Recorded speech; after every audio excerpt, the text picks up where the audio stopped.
So, let's talk about one of the biggest questions we can possibly ask. What is God? I mean, it's a question that's been on people's minds forever, right? Across every culture, every period of history. In this explainer, we're going to dig into a framework that, well, it kind of flips our usual way of thinking about this on its head. It challenges how we even start to answer that question.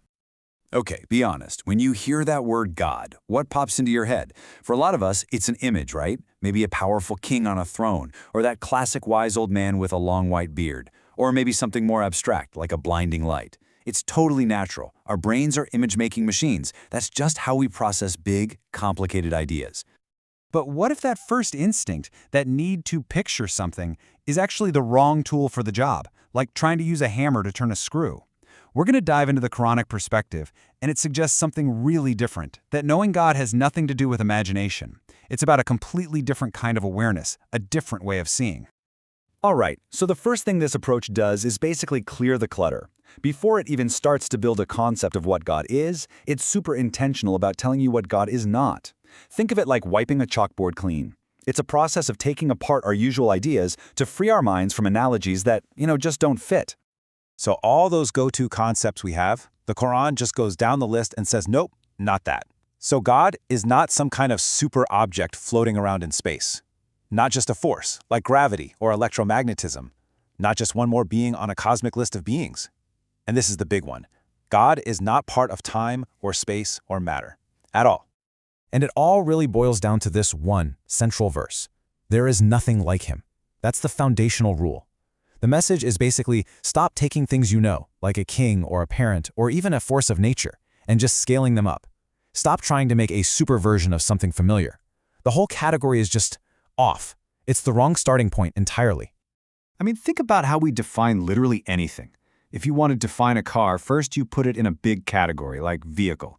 Then you explain how it's different from other vehicles, like a bike or a boat. It's always this two-step process, right? Category, then distinction. That's just how our brains are wired to make sense of stuff. And here is exactly why that whole process completely breaks down when you try to apply it to God. The Quran presents God as the source of all the categories in the first place. The creator of vehicles, the creator of physics, the creator of logic itself. You can't box something in using the very boxes it created. It's like an author of a book trying to be a character inside their own story. It just doesn't work. It's a total mismatch of scale. Okay, so if we can't define God, if we can't put God in a box, then what are we supposed to do? Are we just stuck? Well, no. This is where the Quran makes a really important shift. It moves us away from asking what God is and starts pointing us towards how God is. It's about a unique kind of reality, a different way of being. And that brings us to this really central concept, the term al-haq. This basically translates to the reality or the truth. And it's not so much a name as it is a job description. It's describing God as the one and only necessary reality, the one being that has to exist, that doesn't depend on anything, and is the reason everything else gets to exist. Let's really break that down, because it's a big idea. Just look around you. Look at yourself, your phone, the planet. All of this is what you'd call contingent, meaning it didn't have to be here. We depend on a million things just to exist from one moment to the next. But al-haq, this necessary reality, it's the total opposite. By its very nature, it must exist. It can't not exist. It doesn't need anything, doesn't have a beginning or an end. Everything else, literally everything, depends on it. So, the question then becomes, if you can't see or measure or define this reality directly, how do you get to know it? And the Quran's answer is, you look for the signs. It calls them ayat. The idea is that the whole universe, and even our own bodies and minds, are filled with these, well, think of them like signposts, all pointing back to this one necessary reality. And the first signpost is found in the biggest, most basic questions you can possibly ask. And I mean really, just pause for a second and think about this. Why does anything exist at all? Why isn't there just nothing? And why is the universe so orderly, with laws of physics and chemistry, instead of being a complete chaotic mess? The argument here is that the very fact that we have an ordered existence is the first major sign. But then it gets way more personal. Let's bring it down from the cosmos and just look at you right now. You didn't choose to be born. You aren't sitting there thinking, okay, heart, beat now. Lungs, breathe. You didn't design the software for your own consciousness. The fact that we are so completely and constantly dependent every single second is presented as a powerful sign pointing to something that is completely independent. Okay, now here's where it takes a really interesting turn. The Quran says, yeah, the laws of physics are a huge sign, but there's an even bigger one. And it's not out there in the stars, it's inside of us.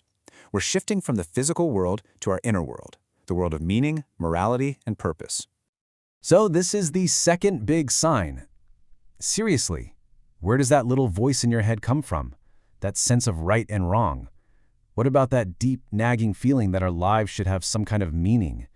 Why can we recognize justice and fairness even when it's not in our own self-interest? The Quran basically says that these things, our conscience, our moral compass, are a form of guidance, another signpost pointing back to a source that is, by its nature, guiding. And then there's a third sign, dialogue. If you look at how God speaks in the Quran, it's not like some distant, abstract force. It's always in the first person. I am near. I respond to the one who calls. I know what whispers within your own soul. The whole point isn't to try and picture some far-off being, but to wake up to the fact that you are being addressed personally and directly. So, let's put these pieces together. If God is beyond any box we can put him in, but we can recognize the signs that point to him, well, that completely changes the whole point of religion and spirituality. The goal is no longer about getting the right mental image of some object. Instead, it's about building a conscious relationship with a reality. And according to this view, so much of our confusion comes from just using the wrong tools. It's that simple. Imagination, it's amazing for stories and art, but it's useless for a reality that has no image. The scientific method, absolutely brilliant for everything we can measure, but you can't put a tape measure on the necessary reality that makes measurement possible. And definitions, they work for things inside categories, but not for the source of the categories themselves. Wrong tools for the job. The core mistake, then, is trying to fit God onto our tiny human scales. It's trying to shrink the immeasurable down to something we can feel comfortable with, something we can control. And this isn't just abstract philosophy, it changes everything in practice. Let's take something like prayer. The old way might be trying really hard to picture God in your mind's eye. But with this new understanding, prayer becomes something totally different. It's the act of just becoming aware. Aware that you are standing in the presence of the reality that is literally holding you in existence in that very second. It's a shift from visualization to recognition. So how does this look day to day? How do you relate to this reality? Well, you relate to it as the very ground you stand on, the foundation of your existence. You relate to it as the knower of your deepest, most hidden thoughts. You see it as the one you are already relying on for your next breath, and you see it as the source of the meaning and purpose you're searching for. It's a relationship, not an observation. And all of this brings us to this final, kind of beautiful paradox that sits right at the heart of this whole thing. It sounds like a contradiction, but it's not. It's more like a perfect, elegant balance. And it's this: you can know God truly and intimately, but you can never, ever fully grasp or comprehend God. And you can see this perfect tension in these two verses from the Quran.